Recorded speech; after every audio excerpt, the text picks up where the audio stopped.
Ada satu kes dia datang jumpa saya, dia kata, "Ustaz, aku tak kacau kau cari makan, kau jangan kacau aku cari makan." Kenapa pula bang? Tak. Aku tak pernah kacau kau. Pasal kau kacau aku? Pasal bila saya kacau abang? Rupanya dia bomoh. Tuan-tuan yang saya hormati, tinggal sebulan lebih kurang. Tak sampai lagi kita akan menyambut Ramadan. Dan bermula pada bulan lepas, bulan Rajab, dan sekarang bulan Syaban, kita masih lagi menguatkan pelbagai acara, pelbagai sambutan untuk menyemarakkan semangat kita supaya nanti bila berada di dalam bulan Ramadan, Ramadan kita pada kali ini adalah yang terbaik. Pada bulan lepas kita buat Isra' dan Mi'raj sambutan, pelbagai program ceramah, dan ada yang buat kempen semayang subuh seperti semayang Jumaat. Dah berjalan dah. Kemudian diadakan pelbagai lagi program. Ada yang buat sambutan Isra' dan Mi'raj. Bukan setakat buat ceramah. Menghidupkan amalan-amalan sunnah, amalan-amalan yang dicintai, digemari oleh Nabi SAW. Dan sekarang kita berada pada bulan Syaban. Kita imarahkan lagi, semarakkan lagi. Dan sempena dengan bulan Syaban ni pula, tuan-tuan, kita buat program Cinta Masjid. Bukan di masjid, tuan-tuan saja, program Cinta Masjid ni. 2-3 hari lepas saya di Pahang, mereka juga buat program yang hampir dengan kita. Program Cinta Masjid menghidupkan zakat, menyemarakkan wakaf. Malam semalam saya di Gurun, Kedah. Macam tu juga. Pagi tadi saya di Ijuk, di Selama, Pantai Besar, di Batu Korau pun program ni juga. Jadi alhamdulillah tuan-tuan, untuk apa? Supaya kita kenang balik peristiwa Isra' wal Mi'raj. Minal Masjidil Haram ilal Masjidil Aqsa. Daripada Masjidil Haram ke Masjid Al-Aqsa. Kemudian dalam ayat itu Allah Ta'ala sebut Lailam, perjalanan malam. Ulama-ulama membincangkan tentang Isra' dan Mi'raj ini. Subhanallazi asra bi'abdihi lailam minal Masjidil Haram ilal Masjidil Aqsa. Maha suci Allah yang memperjalankan hambanya pada waktu malam daripada Masjidil Haram pergi ke Masjid Al-Aqsa allazi barakna haulahu, yang mana diberkati di sekelilingnya. Tuan-tuan yang saya muliakan, ulama-ulama kita membincangkan tentang kelebihan malam.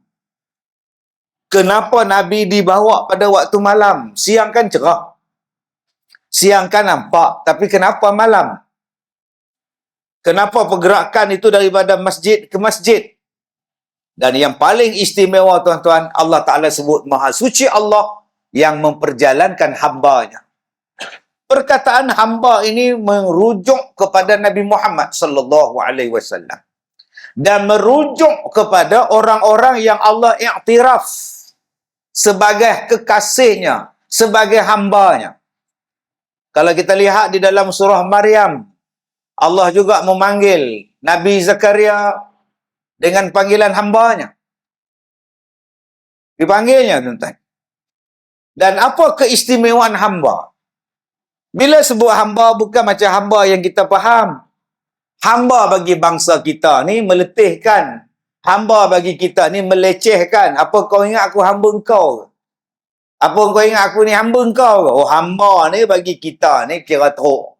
Tapi hamba, kalau Allah panggil dia hamba, maknanya orang tu dekat dengan Tuhan. Rapat dengan Tuhan. Dicintai, dijadikan kekasih di sisi Tuhan. Maka bila Allah panggil Nabi Muhammad hamba, maka tuan-tuan, itulah pengiktirafan yang maha hebat terhadap seorang manusia.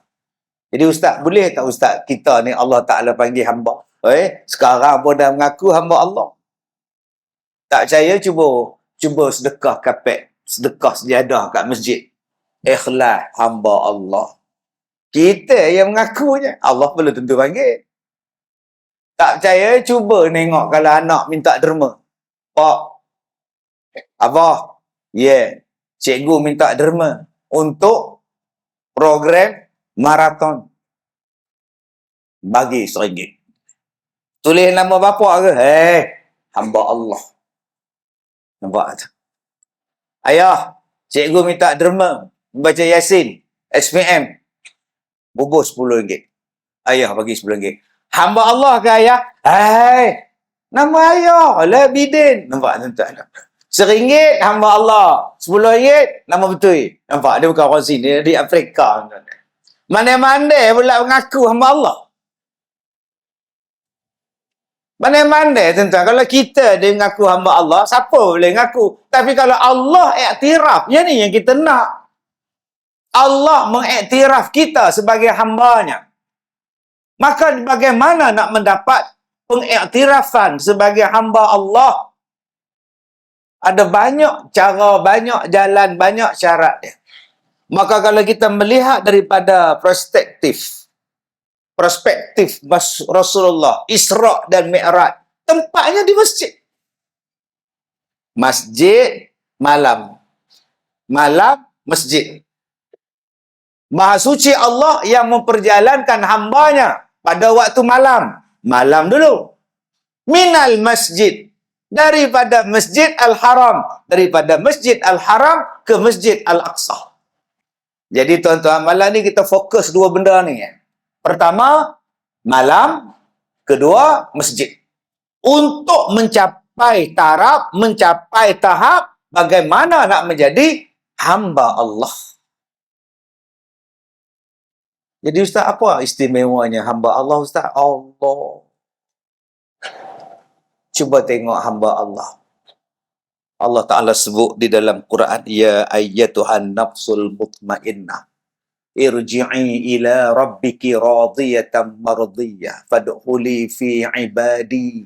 Wadkhuli jannati. Nampak tak? Allah kata, masuklah wahai hamba-hambaku. Masuk syurga. Masuklah dalam syurgaku. Allah panggil wahai hamba-hambaku, masuk syurga. Masuk syurga, bang. Kalau setakat masuk kedai ekor, buat apa? Mengambil duit je tak. Ini masuk syurga. Ini cita-cita kita ni. Ustaz, bagaimana kalau apa kelebihan nak jadi hamba Allah ni? Mustajab berdoa. Cuba tengok Nabi Zakaria. Mustajabnya berdoa. Dia dah tua. Isteri tua. Isteri mandul. Nabi Zakaria kata, Ya Allah, kepala aku dah putih melepak dengan uban. Badan aku dah tua dah. Umur aku dah lanjut sangat dah ni. Isteri aku pula pun tua, mandul pula. Macam mana lah, Ya Allah, nak dapat anak ni. Tapi aku tetap minta anak, Ya Allah. Masya Allah. Datang malaikat begitu, Nabi Zakaria, isteri kau mengandung. Mengandung? Macam mana mengandung ni? Nak mengandung macam mana ni? Nak jadi macam Nabi Isa kah? Nak jadi Nabi apa kah? Aku tak larat dah. Dia pula mengandung macam mana boleh mengandung ni? Dia tanya malaikat. Bukan dia tak percaya isteri dia mengandung. Dia kata macam mana nak boleh mengandung ni? Adakah mengandung macam Nabi Isa? Adakah Nabi Isa tu dilahirkan macam tu? Macam tu kah? Macam mana nak tanya? Dia kata, Allah nak buat apa pun mudah pada Allah. Daripada tak ada pun boleh jadi ada. Tambah benda dah ada. Maka kau dia tak boleh bercakap dengan orang 3 malam. 3 malam tak bercakap dengan orang tu tanda kau, isteri kau mengandung. 3 hari tak bercakap, 3 malam tak cakap. Pompong. Jadi abang-abang yang mana dah ada ubat, isteri pun tua, abang-abang pun tua, 3 hari tak bercakap, cuba tanya orang rumah. Kamu mengandung ke? So, mentik dia. Abang ni apa? Dah 90 apa mengandung je? Jangan. Nabi Zakaria, Allah panggil dia kekasih Allah. Mengandung dia. Nabi Muhammad, Allah Ta'ala tu panggil dia kekasih Allah. Daripada 50 waktu, tinggal 5 semayang. Minta Allah lagi. Nampak tak? Itulah Ustaz. Yalah kan, kalau Nabi naik lagi sekali minta orang, tak ada kita semayang. Tak nak, eloklah. Eloklah abang fikir macam tu. Nabi Muhammad ni Allah kata hamba dekat dia. Orang masuk dalam neraka. Ya Allah, keluarkanlah daripada neraka. Ya Allah, dengan rahmat, dengan izin-Mu. Ya Allah, masukkanlah dia dalam syurga. Ya Allah, Allah makbulkan. Ni keistimewaan nak jadi hamba Allah. Allah iktiraf, tuan-tuan. Baik. Yang pertama, tuan-tuan, yang saya hormati, malam. Dalam dua peristiwa, dalam kejadian Isra' dan Mi'raj ini, dua kejadian ini, kita ambil yang pertamanya ialah pergerakan malam. Pergerakan malam. Kenapa malam?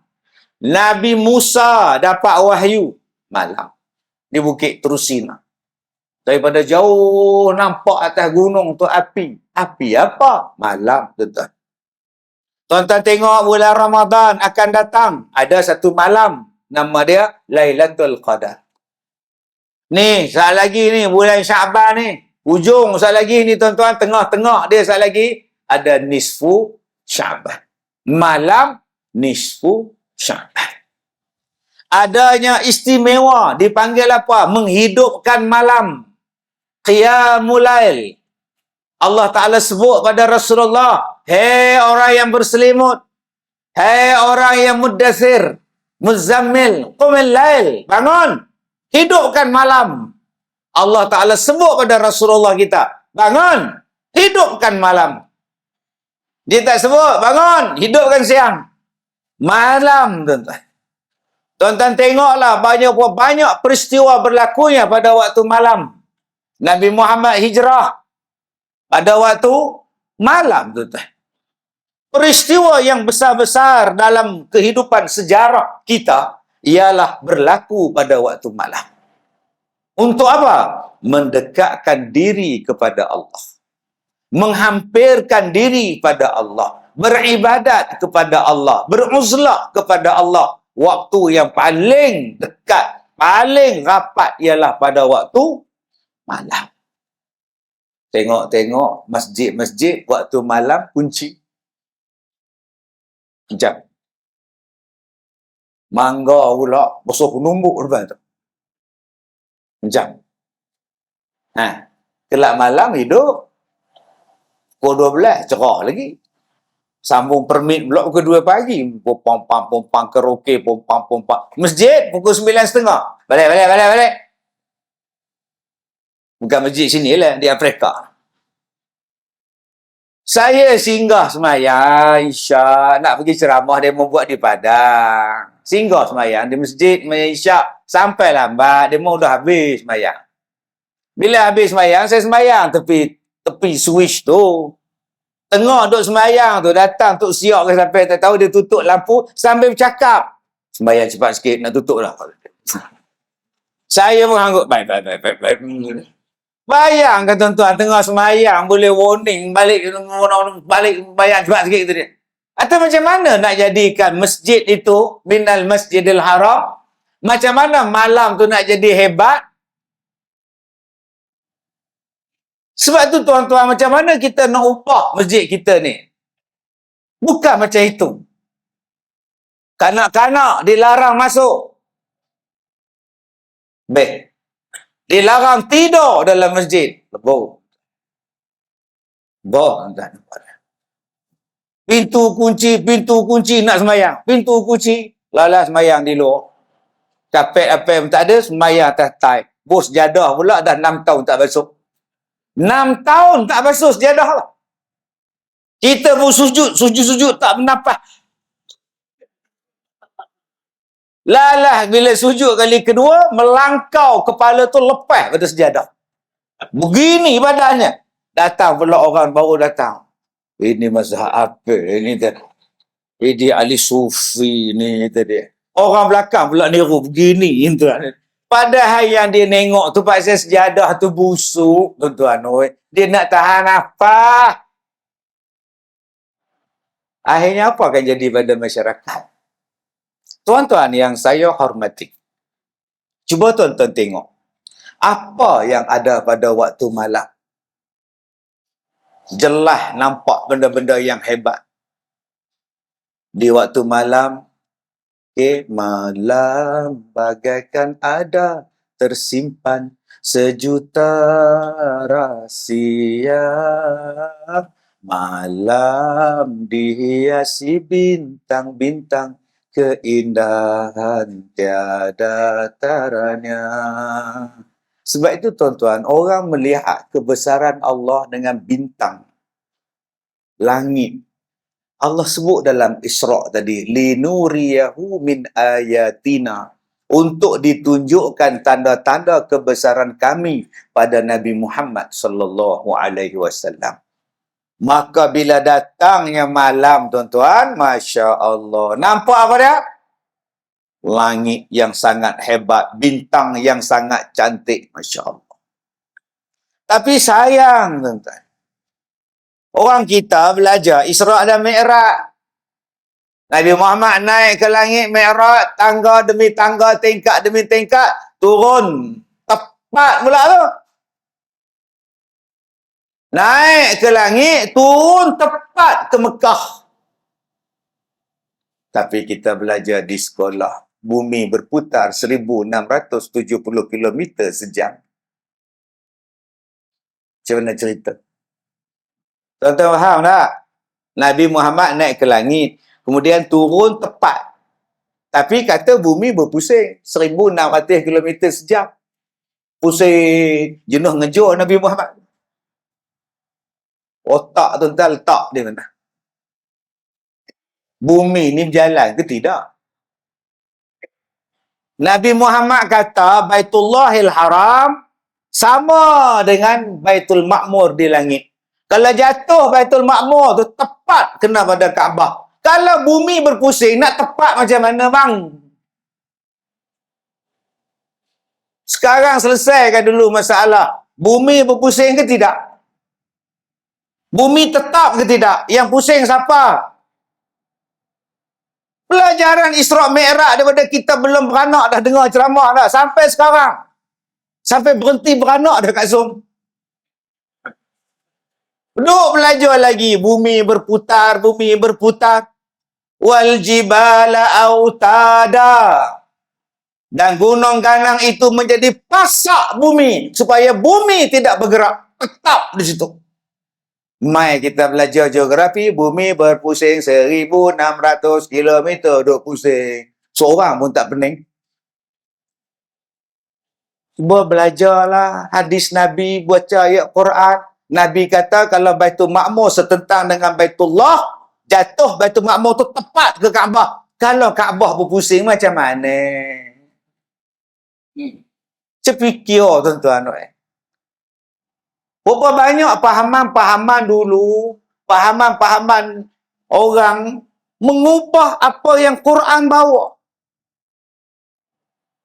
Kita belajar Nabi Adam, makhluk manusia yang pertama.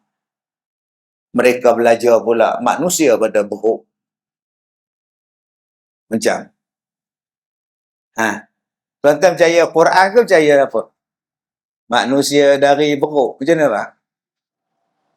Beruk ke Adam? Itu dia. Menung jawab. Jawablah bang. SPM dah habis.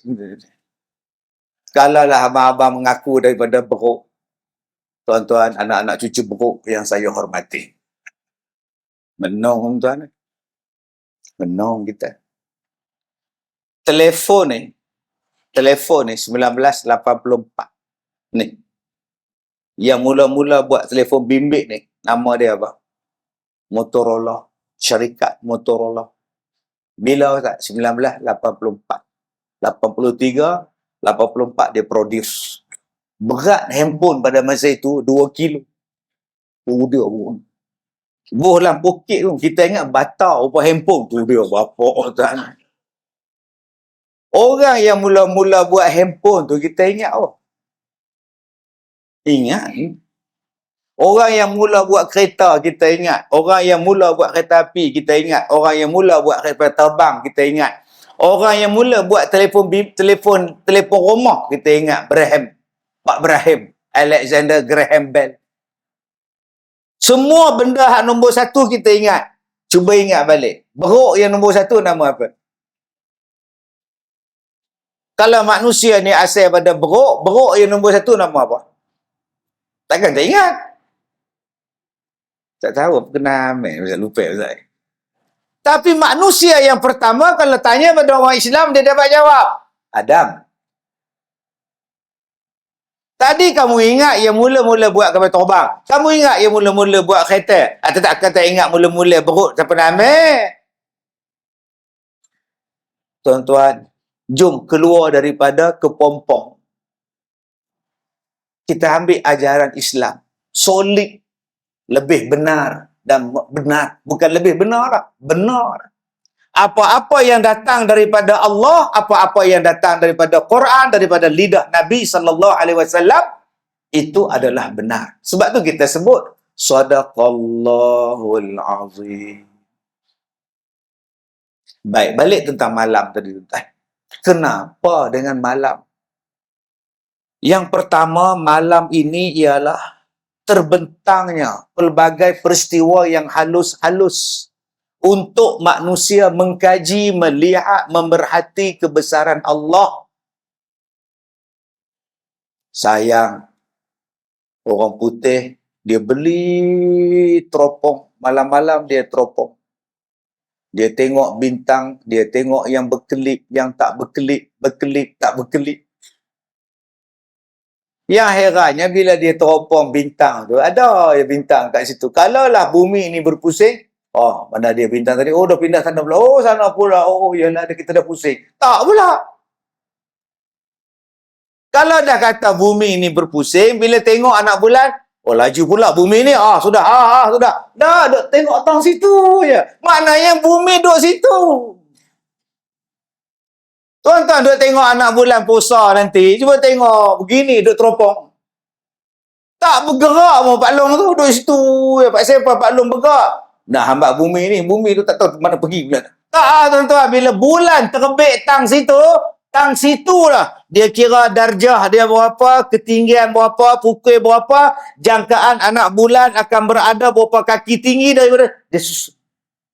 Kalaulah bumi berputar, habislah, dah pusing dah, laju betul bumi ni pun laju dah. Jadi janganlah kita duk ikut pahaman-pahaman yang macam itu. Orang putih, dia beli teropong, dia tengok kebesaran Allah. Orang kita beli teropong, pergi lumut pangkor.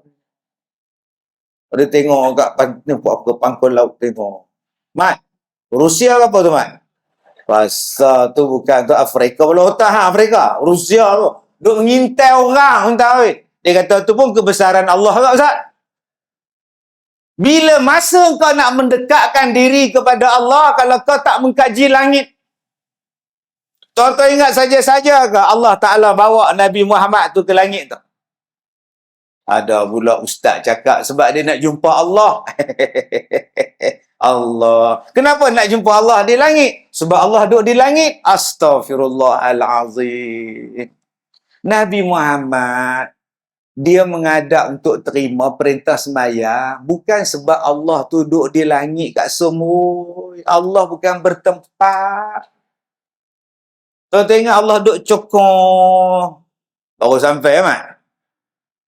Tuan tengok Allah macam tu. Macam mana naik buruk, naik tangga semua okey ke? Macam tu. Kalau Allah duduk cokong di langit, dia macam saya, macam tuan-tuan. Tuan-tuan ni sekarang duduk bersila. Saya ni atas kursi ni duduk cokong. Duduk atas kursi, tapi kaki saya bersila. Tu nama dia cokong. Pasal apa saya cokong? Pasal apa tuan-tuan duduk? Pasal tuan-tuan ada tulang, ada daging, ada darah, ada kulit, ada isi. Sebab tu boleh duduk. Kalau Allah duduk di atas sana, maknanya Allah ada darah, ada daging semua.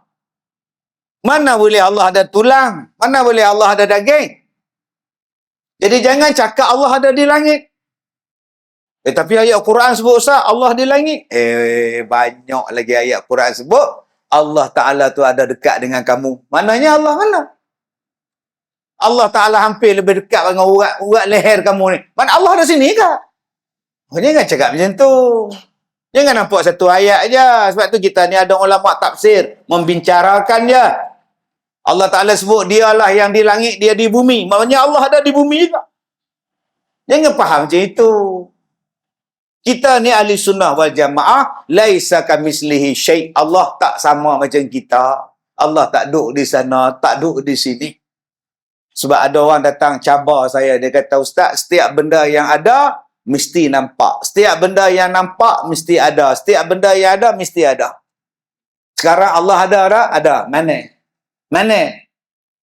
Mana dekat An-Nasr. Dulu Liverpool. Sekarang mana? Tak mana faham? Faham tak? Faham dah tak? Sekarang An-Nasr, Arab Saudi. Dulu Liverpool. Sadio Mane nama dia. Tak? Mana tak? Mana? Mana dekat Arab Saudi lah. Mana lagi? Kamu tanya saya, Allah mana? Ah, sudah. Kamu ingat Allah tu di situ? Ah, tu. Mak. Tu Allah mak tu. Mak, lekas tu mak. Bye-bye. Itu helikopter tu. Kita kecil-kecil dulu, kalau helikopter lalu atas kepala, helikopter. Macam dia mau dengar. Tak? Allah bukan macam tu Kak Som. Aduh. Tetapi kalau kau nak mencari Allah, saya tak suka menggunakan perkataan mencari Allah. Saya gunakan perkataan mendekatkan diri pada Allah. Nak cari ni benda tak ada. Benda tak pasti. Nak mana, Din? Aku nak mencari hati musang berjanggut. Berat tu. Aku nak cari musang berjanggut punya hati. Arahan. Raja cerita apa kan musang berjanggut tu. Rupa-rupanya musang berjanggutnya main rumah isteri dia malam-malam. Kakanda, bolehkah seorang laki-laki datang rumah isteri orang tanpa keadaan suaminya, tiada suaminya? Itu undang-undang kanda yang tulis. Kita kasih padam, kata dia tuan. Itu cerita musang berjanggut tu tuan. Benar faham? Tak faham sudah.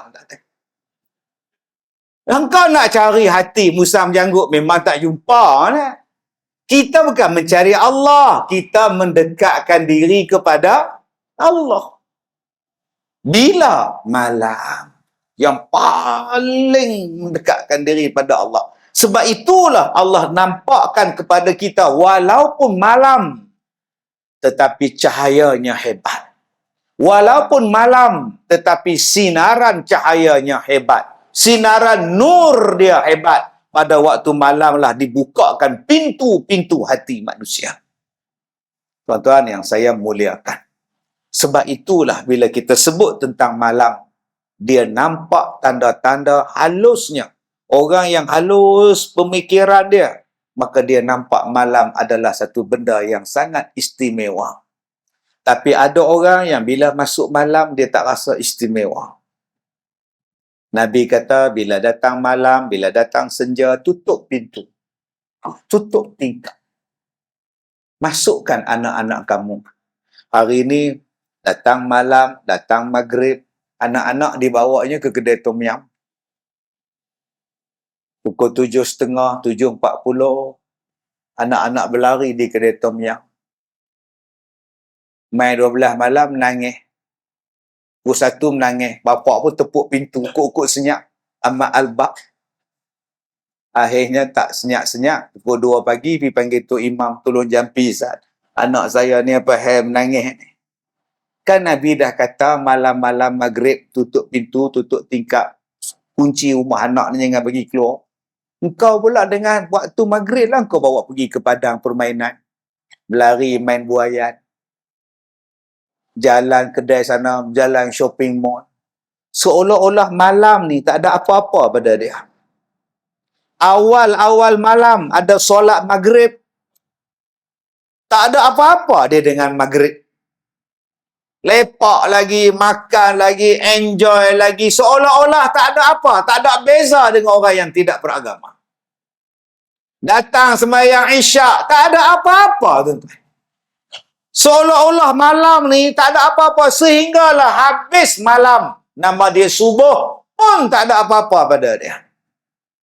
Akhirnya 3 waktu solat yang dilakukan pada waktu gelap, tak ada apa-apa pada dia. Maghrib, isyak, subuh, gelap. Zuhur, asar saja yang terang-terang doa. Maka 3 pada dia ni tak ada apa istimewa langsung, tuan-tuan. Yang kedua, kenapa pada waktu malam Saya dah sebut pada tuan-tuan tadi, keistimewaan malam. Sampailah Allah Ta'ala sebut, orang yang hebat ni, waktu malam ni, lambung dia, ni lambung dia. Ni lambung dia, lambung kanan dia. Jauh daripada tempat tidur dia. Tatajafa junubuhum anil madaji'. Dia tidur, sekejap saja, lepas tu dia bangun. Yad'una rabbahum, maka dia pun berdoa kepada Tuhannya. Mereka pun berdoa kepada Tuhan mereka. Khaufa wa tama'a, dengan penuh ketakutan, dengan penuh pengharapan, doa kepada Allah. Ni dia tuan-tuan. Dalam surah As-Sajadah adalah surah yang ke-32. Ulang balik. Surah As-Sajadah adalah surah yang ke-32 susunan di dalam Al-Quran.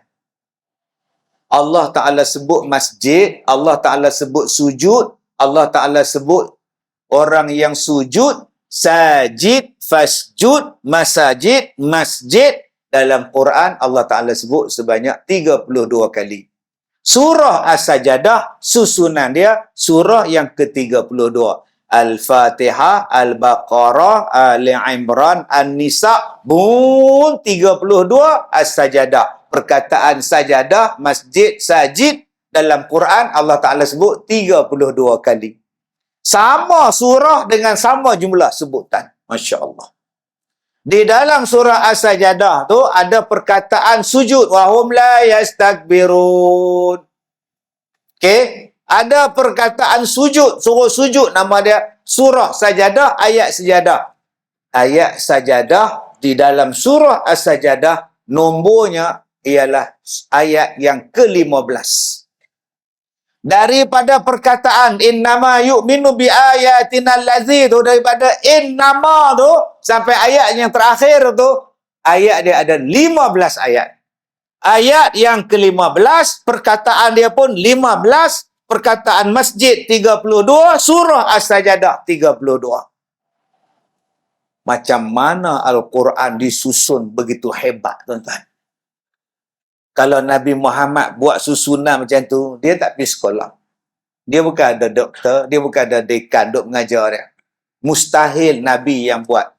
Yang menurunkan ialah Allah yang maha bijaksana. Sampai susunan dalam Quran, ayat ini jumlah dia sama, tuan-tuan, daripada awal sampai surah dalam Al-Quran. Sebab itu tuan-tuan yang saya muliakan, jom pada bulan Ramadan akan datang, saya tengok tuan-tuan ni, Tok Imam tuan-tuan ni hebat-hebat ni, alhamdulillah. Nah, baca lagu Bayati, lagu Nahwan. Kita baca Fatihah ni tuan, lagu apa tu? Bismillahirrahmanirrahim. Tu kita baca. Alhamdulillah. Itu kita. Qori kalau dia baca, sehari dia lagu Bayati. Alhamdulillahi Rabbil Alamin. Dia ada lagu dia. Oh, kita duduk belakang ni, siap pejam mata. Orang rukuk kita pejam ni. Orang rupa tu tidur. Astagfirullahalazim. Dahsyat tuan-tuan. Jom tuan-tuan, minta Tok Imam kita, selepas sembahyang subuh, Ramadan akan datang, kita buat program mentadabbur Al-Quran. Satu hari, satu ayat. Satu hari, satu kisah. Satu hari, mentadabbur.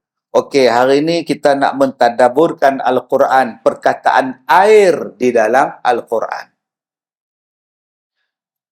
Perkataan air di dalam Al-Quran. Berapa kali Allah sebut air, berapa kali Allah Ta'ala sebut udara, berapa kali Allah Ta'ala sebut air dan udara. Buat perbandingan.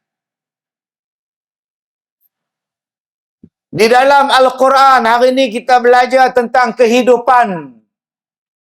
Surah Al-A'raf. وَلَقَدْ مَكَّنَّاكُمْ فِي الْأَرْضِ وَجَعَلْنَا لَكُمْ فِيهَا مَعَايِشَ. Allah Ta'ala kata, وَلَقَدْ مَكَّنَّاكُمْ فِي الْأَرْضِ. Dan sesungguhnya kami jadikan tempat tinggal kamu di bumi. Waja'alna lakum fiha ma'aish. Dan dijadikan kepada kamu semua di bumi ini ada kehidupan kepada kamu. Qalilam ma tashkurun. Sedikit sangat kamu yang bersyukur. Surah Al-A'raf, muka surat yang pertama, ayat bawah sekali. Balik rumah, buka surah Al-A'raf, juzuk 8, muka surat pertama, surah Al-A'raf, ayat yang nombor 2 daripada bawah. Allah Ta'ala kata apa? Sesungguhnya tempat tinggal kamu di bumi. Simple. Ustaz, kemar orang kemar gajah. Kata, ada ronsin ke kemar gajah, Ustaz, tak ada apa pun. Nama gajah haram ada, kata. Kata ada nama kampung, Ustaz. Bila nak majunya kampung, kata dia. Tukarlah nama lain, barulah maju. Kata Kuala Lumpur, tak ada tukar pun maju. Lama-lama lumpur lagi. Jangan letak pada nama, apa salah nama. Kita ni salahkan nama pula. Kampung gajah tak maju sebab kampung. La ilaha illallah, tuan-tuan. Ni parah ni, tuan-tuan. Ni parah. Jangan faham je itu. Maju tak maju, letak pada kita nama apa ada. Apa ada pada nama, tuan-tuan. Baik. Jadi, tuan-tuan, dia kata awak jemur duduk kampung gajah, Ustaz. Pindah ke bulan, Ustaz. Awak ada beli tanah lot di sana? Ada geran ke? Ada. Kata bila pindah? Tak tahu, tak ada kilang kayu pula sana, benda rumah macam mana? Kata dia. Tahu tak? Sebab hari ni ada orang mendakwa kejayaan kita ialah mendaratkan bulan. Mendaratkan kaki ke bulan. Eleng kau.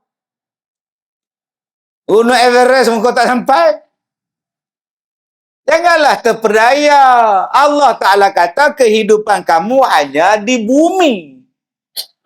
Simple. Mereka membuat macam-macam pemahaman supaya menafikan Al-Quran. Cuba tengok, Quran Komar kata manusia hanya duduk di bumi. Kemana pindah planet Mars? Pergilah. Bawa bekal air. Bawa bekal air mineral. Kenapa tak bawa air? Sebab tak ada air sana. Kata, Allah dah bagi jawapan. Kehidupan kamu di sini. Allah, tuan-tuan. Dan hanya di bumi ada kehidupan. Waja'alna fiha ma'aish. Dan dijadikan di bumi ni ada kehidupan. Yang ni. Yang disebut ma'aish. Yang ni yang kena tadabbur ni. Kehidupan. Apa makna kehidupan? Selagi mana ada bumi, selagi mana ada kita, adalah kehidupan dan sesuatu yang nak menyokong kehidupan. Tapi kita belajar pula apa? Bumi dijangka kehabisan petroleum dalam tempoh 50 tahun akan datang. Macam? Tuan-tuan tak dengar cerita tu? Minyak petrol dah nak habis. Udah tak ada dah petroleum. Tak tahulah kita besok kereta isi minyak macam mana, tak tahulah. Itu dia. Allah Ta'ala kata di bumi ni ada kehidupan. Masa bila pula petroleum tu habis? Kita bila dengar orang putih cakap, percaya semua. Yang Quran cakap tak percaya. Orang putih kata petroleum tu datang daripada bangkai-bangkai dinosaur yang telah pupus. Maka bangkai-bangkai dinosaur tu jadi minyak. Kita pun banyak benar dinosaur boleh jadi minyak ni. Apa nyebut? Nak sebutkan BODO sekarang kena ban pula TikTok dia mana entah. Sekarang tak boleh sebut benda-benda tu. Tak boleh sebut. Saya baru ni sebut hak main bola tu. Shoo, yang tu pun kena ban 7 hari. Mampu entah. Tak tahu apa benda boleh sebut sekarang ni. Tuan-tuan faham dah Allah Ta'ala sebut adanya kehidupan untuk minyak awak, untuk kehidupan awak. Awak usahalah. Bumi ni tak akan habis. Kita pula belajar minyak petroleum nak habis. Tanya pula, minyak petroleum tu dari apa? Daripada bangkai-bangkai dinosaur, fosil-fosil dinosaur yang mati jutaan tahun yang lepas. Dia ni membeku, mereput, akhirnya jadi minyak. Oh. Habis tu minyak tu kalau kena kat badan kita bawa sembahyang, oh tak sah lah Ustaz, bangkai. Oh. Ni parah ni tuan-tuan. Kita benar-benar ni merdeka ke belum tuan? Merdeka ke belum? Kita belum merdeka daripada penjajahan minda. Minda kita sekarang dibawa jauh daripada Quran. Jauh daripada Islam. Sampailah kita dibagi tahu bahawa bumi ni, satu bumi ni, diameter dia hanya ada 12,000 kilometer. Daripada hujung sana sampai hujung sini 12,000 kilometer je bumi. Sedangkan Allah Ta'ala sebut syurga ini seluas langit dan bumi. Seluas langit dan bumi. Kalaulah bumi itu kecil, takkan Allah buat perbandingan dengan langit. Tapi sayang, orang putih kata diameter bumi 12,000 kilometer. Allah, kecilnya bumi ya, kata dia. Padahal dalam Quran kata bumi ini luas. Jom tuan-tuan kita tadabbur Al-Quran. Satu hari, satu ayat. Dalam bulan Ramadan. Tuan-tuan cuba tengok surah Hud ayat 56. Inni tawakkaltu ala Allah Rabbi wa Rabbikum ma min dabatin illa huwa akhidhum binasiyatiha. Inna Rabbi ala siratim mustaqim. Surah Hud ayat 56. Inni tawakkaltu ala Allah Rabbi wa Rabbikum ma min dabbatin illa huwa akhidhum binasiyatiha. Nasiyatiha. Setiap satu benda dalam dunia ni, yang makhluk yang melata dalam dunia ni, Allah yang pegang ubun-ubun dia. Allah yang pegang ubun-ubun dia. Perkataan ubun-ubun di dalam Al-Quran, Allah Ta'ala sebut 4 kali. Ada 4 kali Allah Ta'ala sebut ubun-ubun dalam Quran. Dalam bahasa Arab, nasiyah. Nasiyatin, kazibatin, khati'ah. Dalam surah Iqra' bismi rabbikal ladzi khalaq. Nasiyatin, kazibatin, khati'ah. Allah Ta'ala kata, siapa-siapa yang buat jahat dalam dunia ni, di hari kiamat, Allah ambil ubun-ubun dia, Allah campak jauh-jauh. Ubun-ubun apa? Kazibatin. Ubun-ubun yang pembohong. Khati'ah. Yang buat jahat, yang buat salah. Yang mencuri tangan, yang Allah campak ubun-ubun. Yang berzina kemaluan, yang Allah campak ubun-ubun. Yang pergi ke tempat maksiat kaki. Apa hai ubun-ubun Ustaz? Ayat ni nama dia tadabbur. Minta tu imam kita, ustaz muda kita, hari ni kita nak baca ubun-ubun. Dalam Quran ada 4 ubun-ubun disebut. Allah Ta'ala kata, siapa yang buat jahat, ubun-ubun dia akan dicabut, dicampak dia. Ubun-ubun tu apa? Daripada di sini, atas sini, sampai ke bahagian tengah, dia panggil nasiyah. Nama dia ubun-ubun. Orang Melayu faham ubun-ubun tengah-tengah. Ubun-ubun berlembek lagi. Tidak, ubun-ubun daripada sini ke sini. Baik, cuba tuan-tuan susah hati. Bila tuan-tuan susah hati, tangan tuan-tuan automatik letak di mana?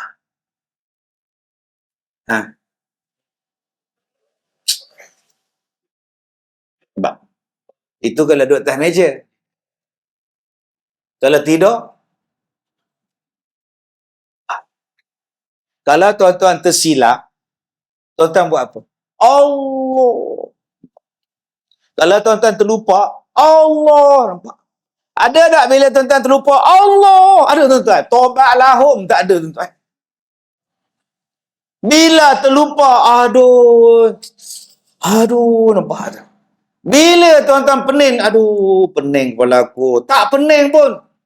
Kalau tuan-tuan mengaku silap, aku ni pun silap lah pula, nampak? Apa yang ketuk di sini? Padahal bahagian kepala luas lagi, tepi boleh, tepi ni boleh, sini boleh. Kok mengkelar je tepuk di atas ni, tuan-tuan. Menunjukkan bahawa di sini adalah tempat untuk berfikir. Tempat nak buat jahat. Tempat nak melihat sesuatu. Nak perhati, nak merancang sesuatu. Nama dia ubun-ubun. Tuan-tuan, kalau ada bercakap bohong, pergi balai polis. Agak-agak wayar yang dia letak dekat kepala tuan-tuan, dia letak di mana? Ujian pembohongan. Penuh letak kat dahi ni, atas kepala ni. Terus duk bohong lah tuan-tuan ni.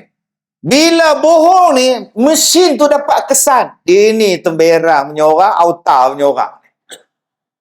Ni powernya ubun-ubun. Sebab tu, ubun-ubun ni kena bagi rendah. Ubun-ubun ni kalau dibiarkan dia jadi sombong. Ubun-ubun ni kalau dibiarkan dia jadi belagak. Ubun-ubun ni kalau tak dijaga, hancur kita. Sebab tu ubun-ubun tu bagi rendah. Bagi jatuh betul-betul ubun-ubun tu. Jatuh betul-betul tu, letak kepalanya, dahinya di sejadah, punggung lagi tinggi pada ubun-ubun. Nama dia sujud. Supaya ubun-ubun jadi baik. Letak atas sejadah, letak atas tempat sujud, punggung kita lagi tinggi daripada ubun-ubun kita. Biar dia jadi baik. Nama dia apa? Nama dia solat. Orang yang banyak solat akan jadi baik. Inna salata tanha anil fahsya'i wal munkar. Sebab tu semayang bagi baik. Sebab ubun-ubun dikawal. Tambah kita ni pula nak semayang letak piah. Nak semayang letak songkok. Nak semayang tutup kepala. Pasal apa? Jaga ubun-ubun. Bila ubun-ubun ni tuan-tuan banyak sujud kepada Allah, lama-lama orang dia, tuan punya ubun jadi baik. Master, maka nama dia apa? Sembahyang. Bila sembahyang yang paling banyak? Malam paling banyak. Tarawih saja berapa? Tahajud berapa? Sayang kita tuan-tuan, tarawih pula. Aduh. Kema 8 je. Kema ikut Nabi. Kema buat 20, mana punya ikut? Kema ikut Nabi. 8. Bagus. 8 pun betul. Buatlah. 20 Ustaz? 20 pun boleh. 16? Boleh. 14? Boleh. 10? Boleh. Hai, dia ni pekak ke apa ke? Buat berapa pun masalah. Tapi yang benar-benarnya buat apa? Pulang nak buat apa? Tak ke mana nak buat yang Nabi punya? Boleh buat. 8 pun boleh. Silakan. Atau yang dia mau buat 20 tu Nabi tak buat. Jadi maknanya kamu nak buat yang Nabi buat lah. Saya Nabi buat Ustaz, saya ikut. Dan Nabi setiap tahun dia korban. Kamu lah korban bila? Nabi setiap tahun korban. Kamu tak nak ikut Nabi? Nabi setiap tahun korban, tak pernah miss. Lah kamu korban bila? 2000 lah. Selepas itu tak ada korban dah. Kata ikut Nabi, korban lah setiap tahun. Saya tiap-tiap tahun buat Ustaz. Bagus. Saya ikut Nabi Ustaz. Nabi Muhammad sekali korban 60 ekor kambing. Abang berapa? Abang bida'ah. Abang bida'ah tak ikut Nabi. Ustaz jangan cakap bida'ah. Abang kata orang lain bida'ah. Abang bida'ah tak ikut Nabi. Nabi korban tiap-tiap tahun 60 ekor. Nabi lain lah dia mampu. Serupalah orang lain pun. Janganlah kata bida'ah. Benda sunat. Yang bida'ahnya terawih bulan Syaban. Pakat dengan datuk kita, pakat dengan tok imam kita. Bermula malam besok 2 Syaban. 3 Syaban ya, kita akan melaksanakan tarawih lagi awal lagi ya. Sebab lagi banyak surat tarawih lagi bagus kan. Bola otak mu. Yang tu baru bid'ah Kak Som. Orang tarawih bulan Ramadan, kamu belasah bulan Syaban lagi semayang lagi bagus. Memanglah bagus. Tapi Nabi tak buat macam itu. Atau ustaz pun buat Nabi 20. Memang Nabi tak buat 20, tapi sahabat buat berapa banyak? Sahabat buat berapa banyak? Ada yang 60, ada yang 20. Adakah sahabat tu salah? Terpulang pada kita nak buat berapa. Kan lagi cantik bahasa. Saya 8 je ustaz, silakan. Saya dah bencin ustaz, balik rumah buat apa, makan laksa, buat apa? Baik semayang je. Semayang kan? Semayang lah.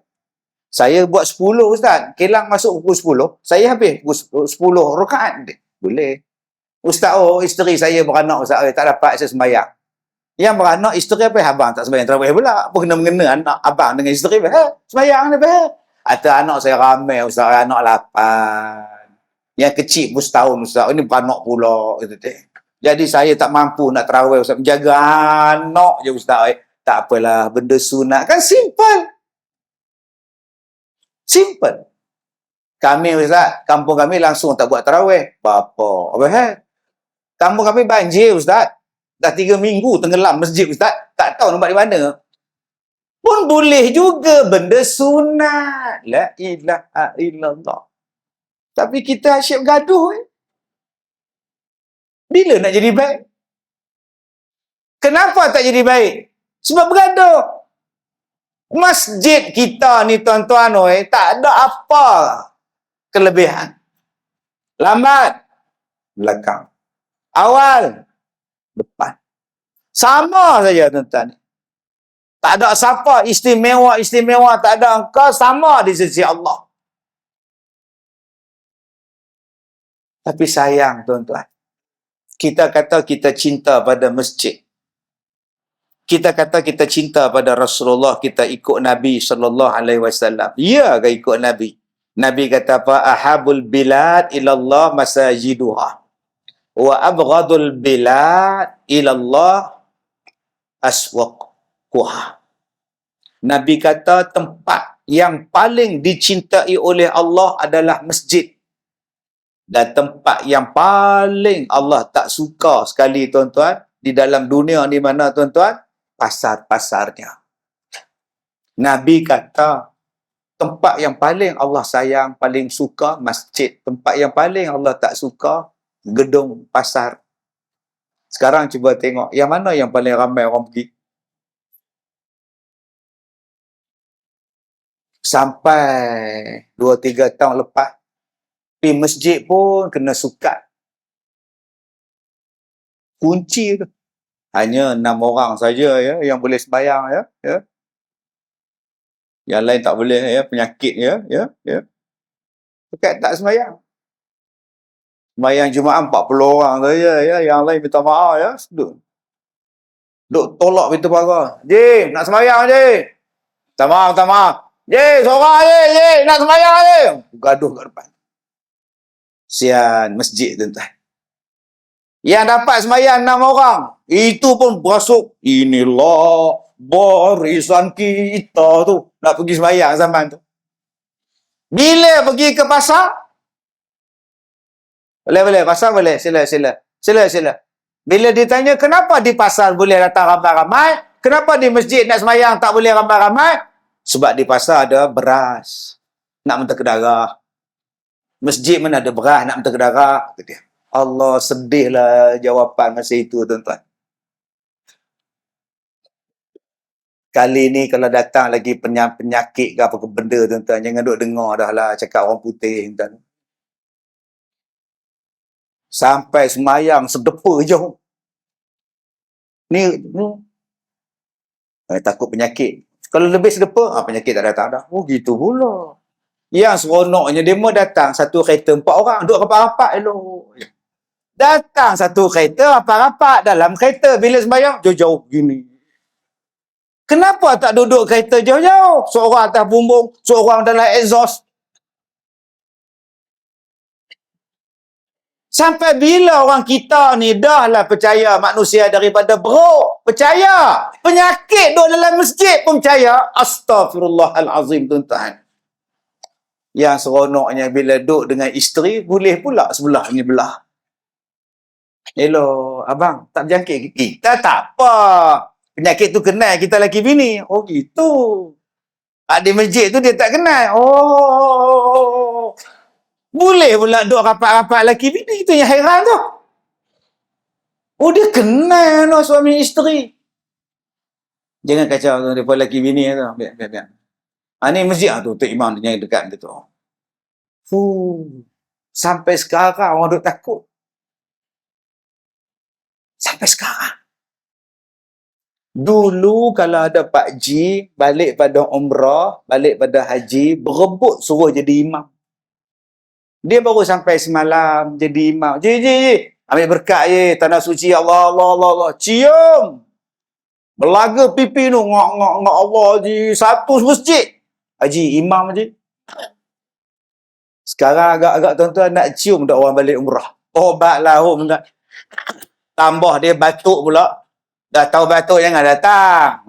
Marah pula tuan-tuan.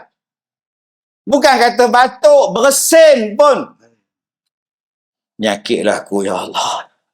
Padahal bersin ni sejak zaman Nabi Adam lagi tuan.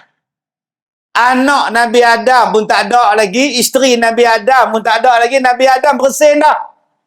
Mari zaman sekarang.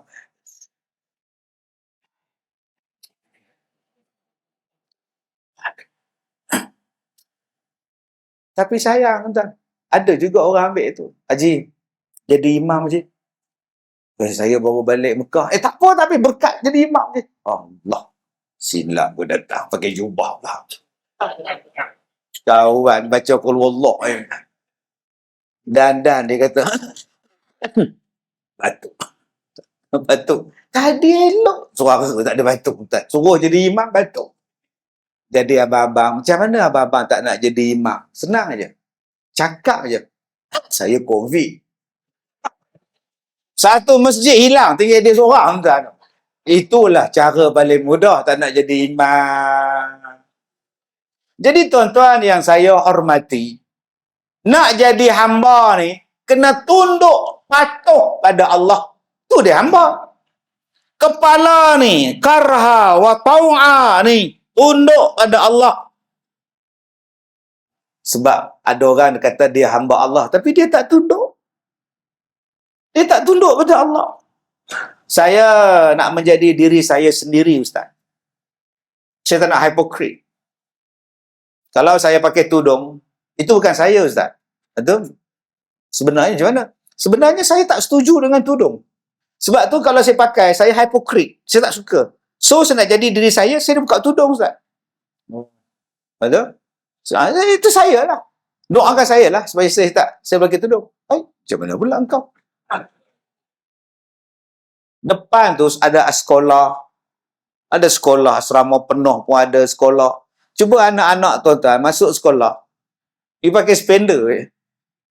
Bawa beg galah, pergi spender. Bikini je. Jaga pun tahan. Faham kau pakai macam ni? Mana uniform? Kus-kus saya.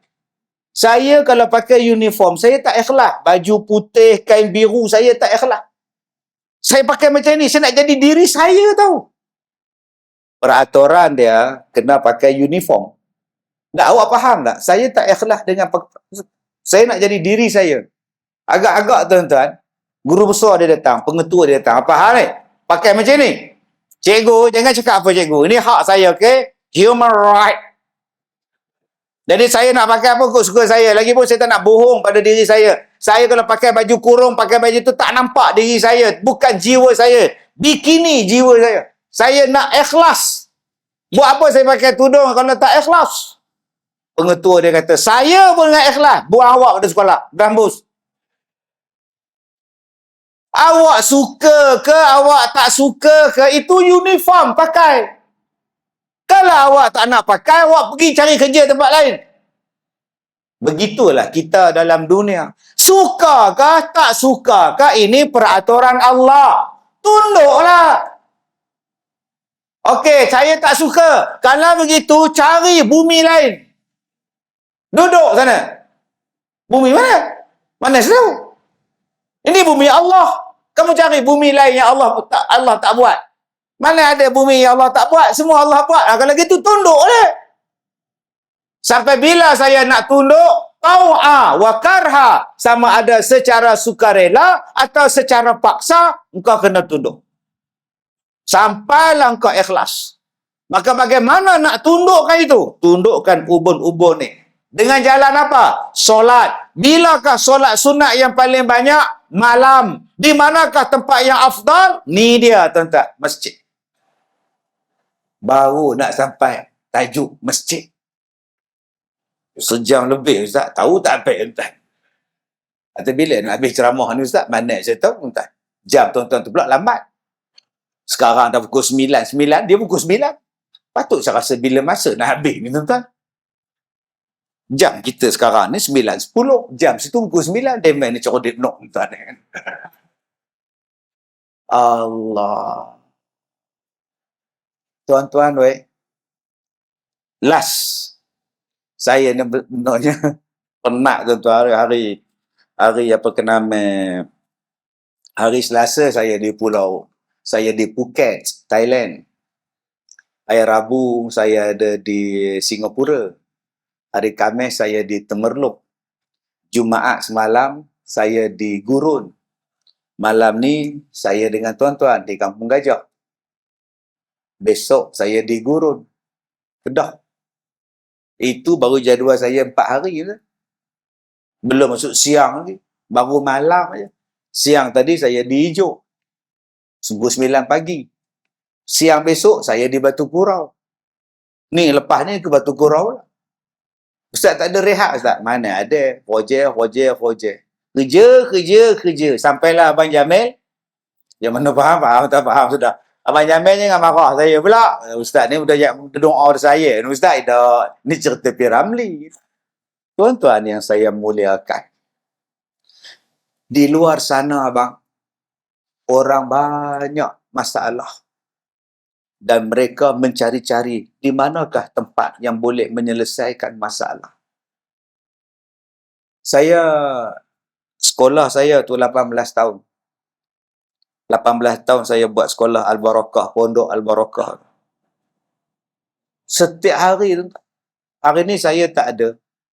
Dia orang tunggu saya semayang Zuhur tadi 2 saf. Orang luar je 2 saf. Nak jumpa Ustaz Kazim. Yang sakit, yang minta pendapat, yang minta nasihat, yang nak jumpa, yang nak bergambar. Dosa. Dah tahu dah hari cuti saya tak ada datang tak. Kadang-kadang tuan-tuan, hari Sabtu yang datang 20 bas. Hari Ahad 18, 20 bas, 25 bas. Sebulan yang datang ziarah saya tuan-tuan, dan kalau dikira daripada bas saja 120 bas. Itu yang datang. Yang datang, Ustaz, anak saya kahwin dengan etis. Anak dia kahwin dengan etis. Mak Saleh. Dah 40 tahun tak balik. Anak perempuan kahwin dengan laki-laki Mak Saleh. Udah sampai pada satu tahap, Ustaz, udah tak nampak Islam dah pada anak saya, Ustaz. Ustaz, saya nak masuk Islam, tapi orang sana pun nak pukul saya. Ustaz, banyaknya masalah, tuan-tuan. Lah sakit jantung, Ustaz. Ustaz, saya tak ada duit. Ustaz, saya nak menikah 2. Ustaz, suami saya kahwin 2. Ustaz, anak saya nak kahwin. Saya tak bagi, Ustaz. Ustaz, saya nak kahwin. Mak saya tak bagi. Sudah. Rupa-rupanya, Ustaz, anak saya nak kahwin dengan janda. Anak saya 25. Janda tu 40. Sebaya saya, Ustaz, satu sekolah dengan saya. Nak kahwin dengan satu sekolah. Ustaz bayangkan kalau anak saya kahwin dengan dia nak panggil saya mak. Taklah, dia tak mahu, Ustaz. Geli, Ustaz. Soalan, Ustaz buatlah sembahyang hajat. Janganlah bagi anak saya kahwin dengan janda. Ustaz, tak malu saya, Ustaz. Udah satu sekolah dengan dia. Besok anak dia pula datang.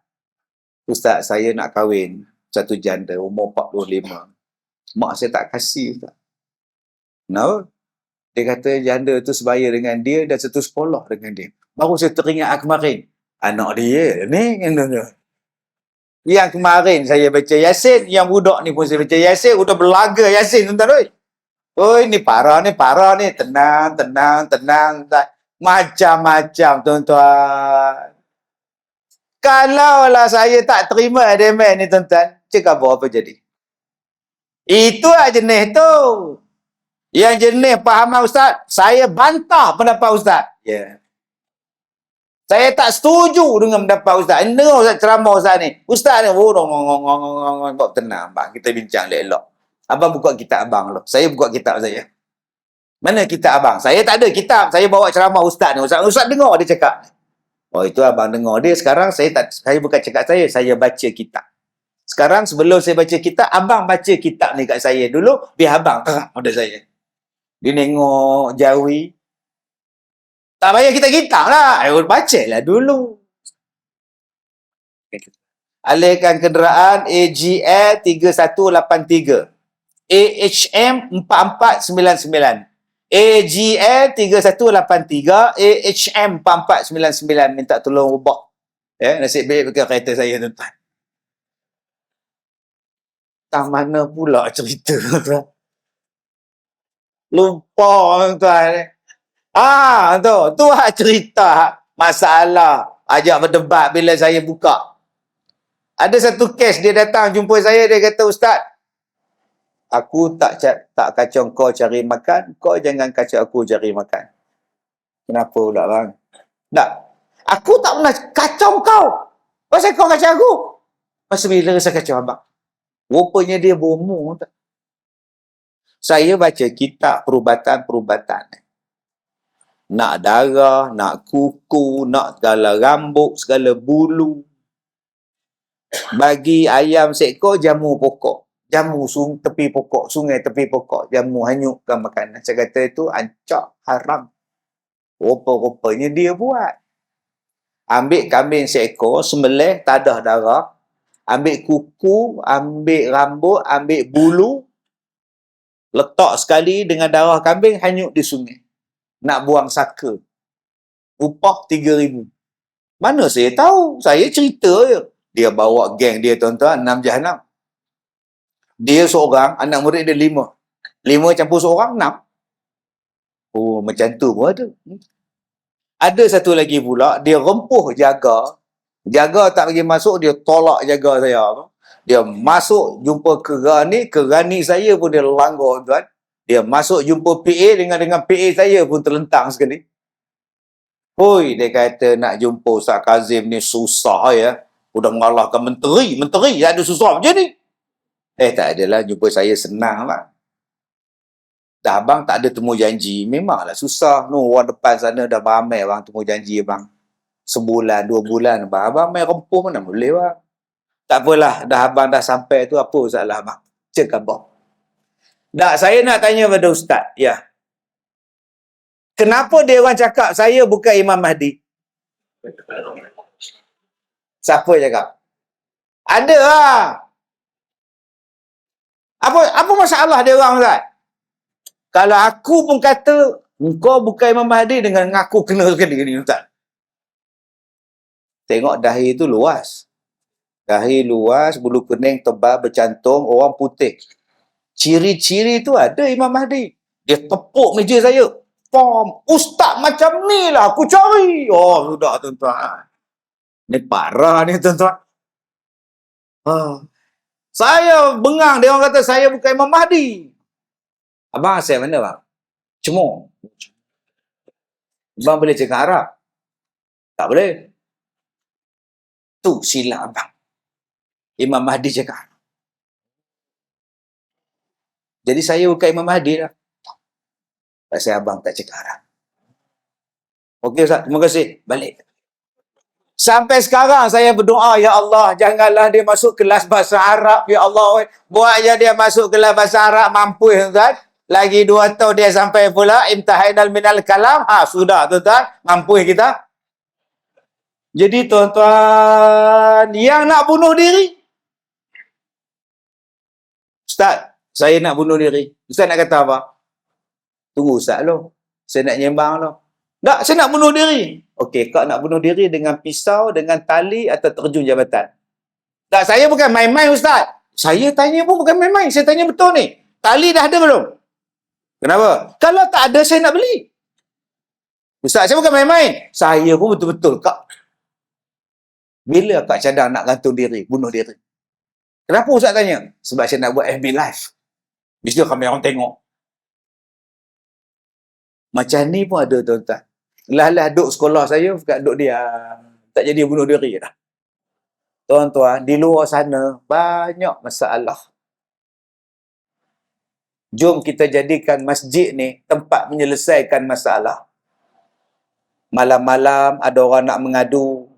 Dia tak tahu dia nak mengadu kat siapa tuan-tuan. Dia duduk di rumah bergaduh, duduk di rumah mak bapak bergaduh. Datang masjid, kunci musuh penumbuk, tak datang. Akhirnya dia pergi cari kelab malam. Dia cari kelab dangdut. Masjid adalah satu tempat yang mendamaikan, bukan tempat nak bergaduh. Sama-sama jatang puasa bergaduh, sama-sama jemaah bergaduh, ustaz sama ustaz bergaduh. Akhirnya anak murid tak datang, jemaah tak datang. Jom kita wujudkan satu masjid yang menjadikan semua orang seronok untuk datang. Semua seronok. Tambah-tambah tuan-tuan ni duduk di tengah-tengah. Bota Sri Iskandar nak pergi ke Teluk Intan nak ke Parit, nak ke Ipoh. Antara masjid yang tak pernah kunci pintu pagar dia, masjid tuan-tuan. Saya ceramah hujung sana, masuk ke sini, singgah pergi tandas. Lalu duduk sini, kunci ada, tu buka. Sekarang tuan-tuan, kita ubah masjid kita.